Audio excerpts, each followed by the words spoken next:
was cycling when I saw the safety guard was broken. Tommy Martinez had his hand 6 inches from where 2,000 pounds of pressure would crush everything in its path. I grabbed his wrist. "Stop," I said. "You're about to lose your hand." He looked at me like I was crazy. That's when I realized my 9 months of staying quiet was about to end, but let me back up. Because what happened next? The shouting, the accusations, the moment my cover got blown, that all started with 6 words my supervisor whispered to every new hire who walked through our doors. "Stay away from him. He doesn't understand how we do things here." Not loudly, not dramatically, just a quiet warning delivered with the kind of concerned expression that makes people think you're protecting them from something dangerous. And they believed him.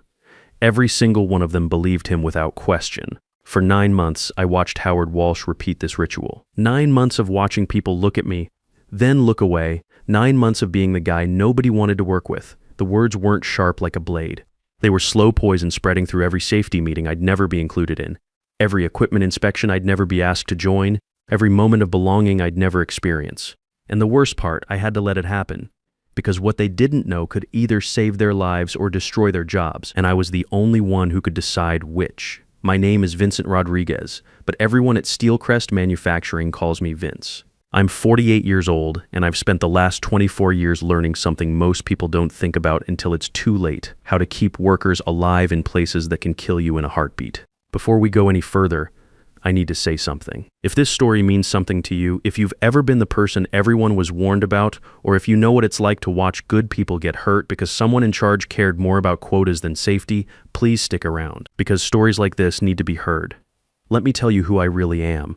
I'm not just a safety compliance officer filling out paperwork and checking boxes. I'm the guy who wrote the book, literally blue-collar safety standards. Maybe you've seen it. OSHA uses it for training. Labor departments across 3 states reference it when they investigate workplace accidents.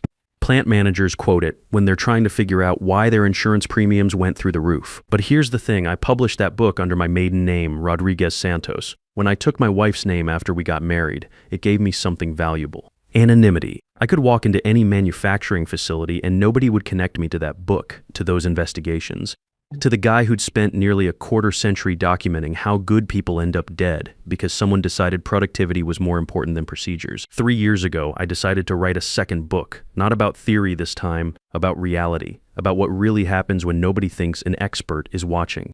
So I did what any researcher would do. I went undercover. Steelcrest Manufacturing seemed perfect. Mid-size operation, 195 employees, family-owned since 1979. Steel fabrication, welding, some chemical processes.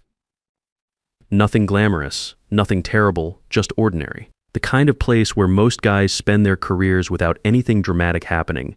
I applied for a safety compliance position. Basic work, necessary work, the kind of work that gives you access to every potential hazard in a facility. During my interview, I met with Earl Peterson, the plant director. Guy in his late 50s who'd built this place from 80 employees to nearly 200. He understood immediately what I wanted to do: research, observation, documentation. He approved it without hesitation, with one condition. I would tell my direct supervisor, and only my direct supervisor, he would know who I really was and he would help facilitate my work.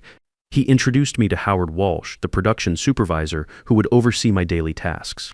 1 years old, always wore steel-toed boots that looked like they'd never seen a day of real work. Howard had this smile that seemed genuine until you noticed it never reached his eyes. I explained my project to him in Earl's office, with Earl sitting right there. I told him about my background, my book, my research goals. He nodded enthusiastically. "Your secret's safe with me," he said. "This will be valuable for everyone." I shook his hand. I thanked him. I started the job 2 weeks later, excited about what I might learn. The first week was normal. People introduced themselves.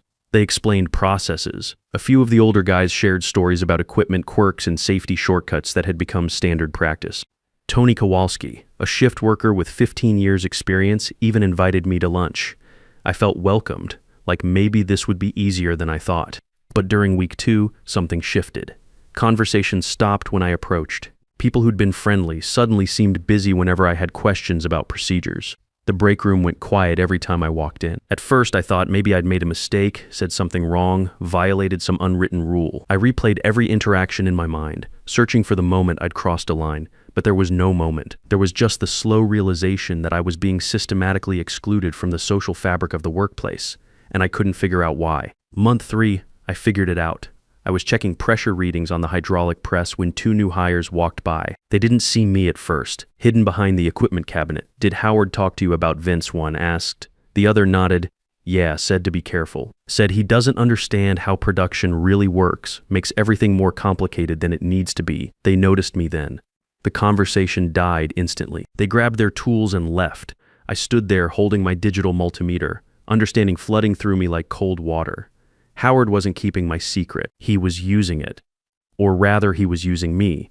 He'd figured out that having a workplace safety expert embedded in his department was dangerous. I could see everything he did wrong, every shortcut, every violation, every moment he prioritized production numbers over proper protocol. So he'd done the smartest thing possible. He'd isolated me completely. If nobody trusted me, nobody would listen to me. And if nobody listened to me, nothing I observed would matter. The isolation wasn't random. It was surgical. Howard assigned me every task that gave me visibility into problems without giving me any power to fix them. I handled equipment maintenance logs, reading reports about overdue calibrations and deferred repairs. I processed safety incident reports, seeing exactly where near misses were happening and why. I reviewed production data, watching how quotas were being met by cutting corners on lockout procedures and ventilation requirements.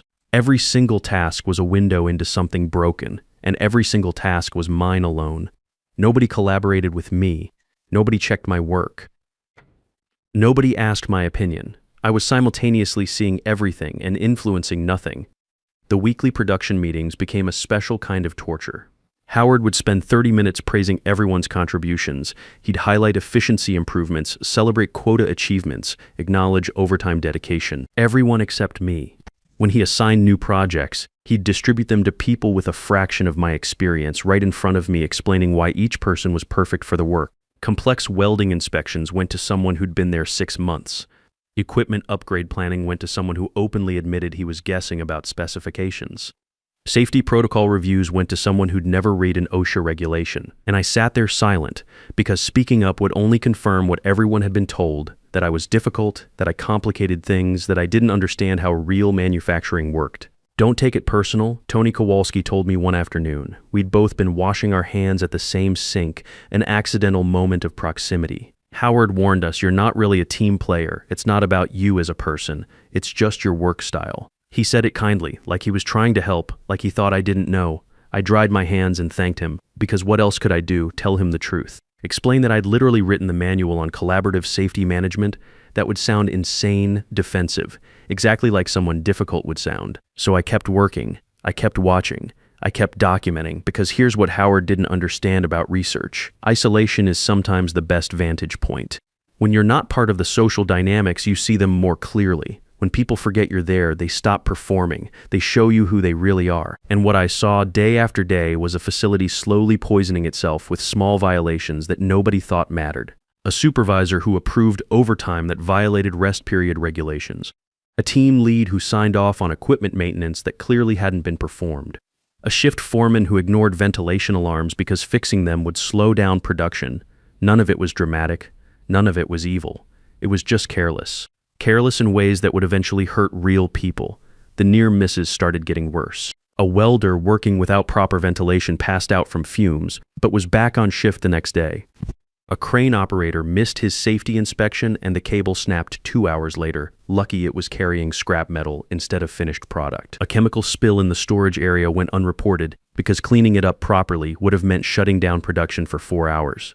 Each time I filed the required paperwork. Each time, Howard filed it in a drawer and moved on. I was documenting everything, but documentation without authority is just expensive record keeping. Month 6 brought the incident that almost broke my cover. The hydraulic press, the same one where I'd later grabbed Tommy's wrist, had been making unusual sounds for a week. The pressure readings were inconsistent. The safety guard was cracked. I wrote a detailed report. I explained the risks. I calculated the odds of catastrophic failure. Howard read it, nodded, and said he'd look into it. 3 days later, Tommy Martinez was working that press when the guard finally broke completely. The timing was pure luck. The press was between cycles when it happened. If Tommy had been feeding material at that moment, he'd have lost his hand, maybe his arm. Howard's response: "These things happen. Equipment breaks. That's why we have insurance." No investigation, no root cause analysis. No discussion of the report I'd written predicting exactly this failure, just a replacement guard ordered from the supplier and business as usual. That night, I sat in my truck in the parking lot for an hour staring at the facility. I had enough material for 2 chapters of my book already. I could document the patterns, write up the case studies, publish the research. But doing that meant accepting that nothing would change for the people who still had to work here. 200 guys depending on this place for their livelihood. 200 families counting on paychecks that required these men to show up every day in an environment that was getting more dangerous because someone prioritized efficiency over safety. I made a decision that night. I'd stick it out. I'd gather more evidence. And when the time was right, I'd find a way to fix things from the inside. I just didn't know that decision would nearly cost Tommy his hand 3 months later. Month 8 brought Brad Murphy, 31 years old, fresh out of the Marines, hired to handle quality control inspections. He had this intensity about him, like he was genuinely serious about doing things right. He asked detailed questions during meetings, good questions, questions that made people explain their reasoning instead of just following routine. He noticed things others missed, and on his 3rd day, he noticed me. I was working through an equipment calibration report when he appeared beside my workstation. "Why does everyone avoid you?" Direct, no preamble, just the question you'd have to ask them. I said, not looking up. I did. "They said you don't understand production realities." He paused. "But I've been watching you for 3 days now. You caught a pressure variance yesterday that could have caused a serious malfunction. You identified a ventilation issue that nobody else saw. You stayed past 7 last night finishing documentation that someone else should have completed because they had a family emergency." None of that seems like someone who doesn't understand reality. It seems like the opposite. I finally looked at him. Really looked at him. He wasn't trying to be nice. He wasn't trying to fix anything. He was just confused, genuinely confused about why what he observed didn't match what he'd been told. "What's really going on?" he asked. I wanted to tell him, wanted to explain everything. But the truth sounded impossible, so I just shook my head. "It's complicated." He studied me for another moment, then walked back to his workstation. I thought that was the end of it, just another person who tried to understand and given up. But 20 minutes later, he packed his bag and left the building. It was only 2:30 in the afternoon. People don't just leave in the middle of a shift unless something's seriously wrong. I watched him go and felt a strange worry. Had I said something that upset him? Had my silence somehow made things worse? Turns out he hadn't gone home. He'd gone straight to Earl Peterson's office 3 blocks away. Brad walked right past reception, took the elevator to the 4th floor, and knocked on Earl's door. Earl had just returned from 6 months of expansion work, opening partnerships with automotive suppliers in different regions. He barely knew most of the recent hires, but he remembered exactly who I was and why I was there. Brad didn't waste time with small talk. He pulled out his phone and showed Earl what he'd found during those 20 minutes at his computer. He'd searched my full legal name from the company directory, my married name, but search algorithms are smart. They connect dots, they find patterns, and within seconds, his screen filled with my other name, my published name, the name attached to 24 years of work. He showed Earl my book, the one that had been required reading in his military safety training last year. He showed Earl my speaking engagements, my credentials, the awards from industrial safety organizations. He showed Earl my consulting profile where my current research project was publicly listed, compliance culture analysis in mid-size manufacturing environments. And then he told Earl 3 things that changed everything.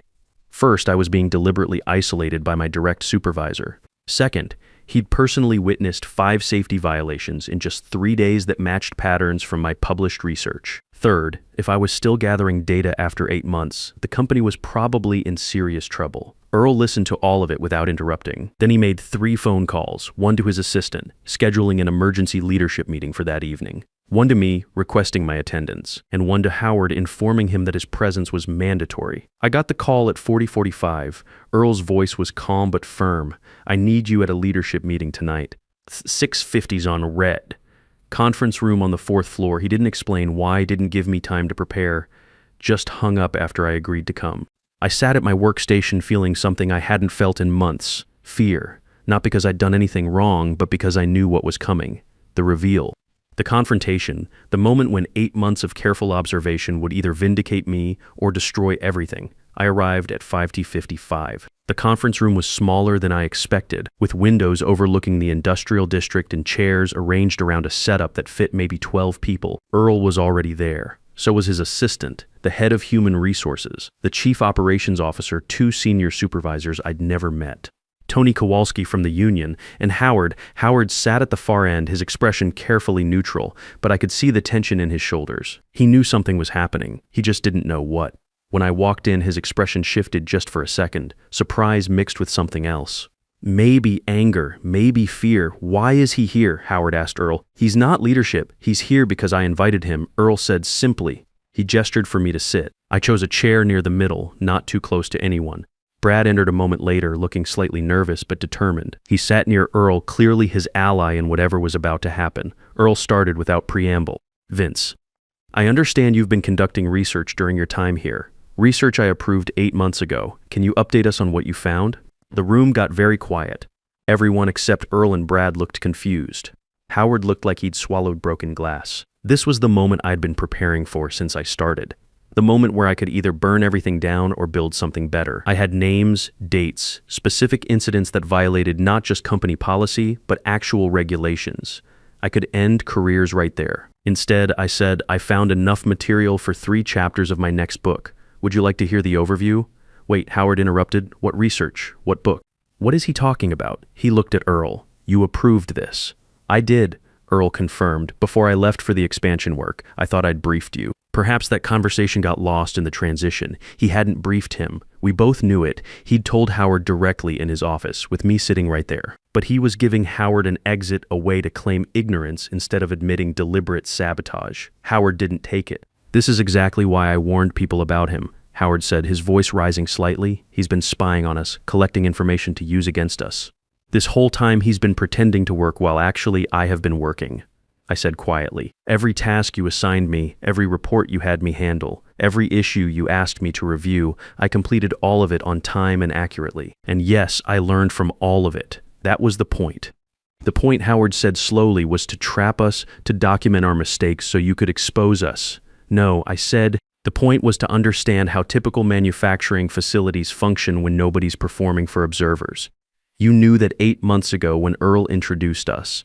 His face went pale. He'd forgotten that detail, forgotten that he'd been part of the original conversation. He tried to recover. I thought you were just observing general patterns, not collecting evidence. I don't collect evidence, I said. I observe patterns. There's a difference.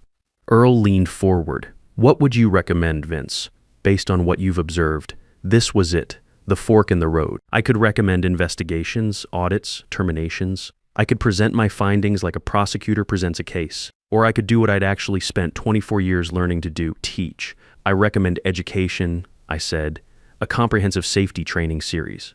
6 sessions, 3 hours each, covering the most common compliance gaps I've observed across multiple facilities, including this one, delivered by me using real scenarios from my research. No names, no accusations, just patterns and solutions. And if we agree, Earl asked, then this facility becomes a success story in my book, not a cautionary tale. The room went silent again. The operations chief spoke first. That sounds like a threat. It's a choice, I corrected. Every facility I study makes it into my book. How they're portrayed depends on how they respond when they discover their patterns. Some choose defensiveness, some choose learning. The ones who choose learning become examples other facilities want to follow. Howard slammed his hand on the table. Not loudly, just firmly. You can't blackmail us into compliance. I'm not, I said. I'm offering you what I offer everyone, the chance to fix problems before they kill people. You can accept that or not. Either way, my research is complete. Earl looked at Howard. You told me 8 months ago that Vince was a perfect fit for our safety program. What changed? Howard didn't answer, couldn't answer, because nothing had changed except his fear of what I represented. Someone who could see through every performance, every excuse, every shortcut. The training sessions started the following week. Mandatory attendance, every employee, every supervisor, every manager. 6 sessions spread across 2 weeks. I didn't mention the company by name during the sessions. Didn't reference specific people, just presented scenario after scenario, each one pulled directly from what I'd observed. Here's a pattern, I said during session 1. A supervisor isolates someone knowledgeable because that person's expertise might expose the supervisor's shortcuts. The supervisor frames this isolation as protecting the team from someone difficult. Over time, the team loses access to valuable knowledge. Safety performance drops, and the supervisor blames the isolated person for not contributing. This pattern appears in 41% of the facilities I've studied. People shifted in their chairs. Some looked uncomfortable, others looked thoughtful. A few looked at Howard. He sat in the back, arms folded, expression blank. Session 2 focused on near-miss reporting. Facilities often assign incident documentation to trustworthy people, then ignore those reports because leadership assumes if they were serious, the trustworthy person would escalate. But that person has been labeled as someone who overreacts or slows things down, so their escalations get dismissed as exaggeration. Meanwhile, legitimate hazards grow until they cause injuries. This pattern appears in 58% of the facilities I've studied. After that session, 4 people approached me privately.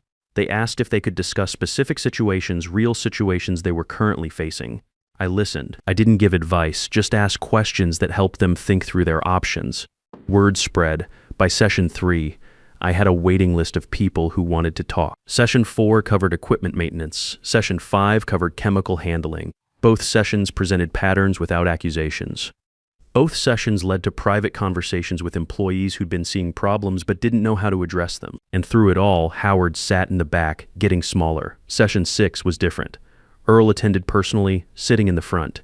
The entire leadership team came. I'd saved the most important pattern for last. Here's the pattern that underlies all the others I said. A supervisor who deliberately suppresses expertise to protect their authority eventually creates a culture where knowledgeable people leave, performance drops, and the facility fails. This isn't about intention. Most supervisors who do this believe they're protecting the team from disruption. They believe they're maintaining stability. But what they're actually doing is preventing growth, and facilities that don't grow eventually close. This pattern appears in 76% of failed facilities I've studied. I paused. Let that number sit, 76%. Not a small sample, not an outlier. 3 out of 4. The question, I continued, isn't whether a supervisor intended harm. The question is whether the facility will learn from the pattern before it's too late, because expertise leaves. It always leaves. The only question is whether it leaves quietly or loudly. Howard stood up in the back. Everyone turned to look at him. He didn't say anything. Just gathered his materials and walked out.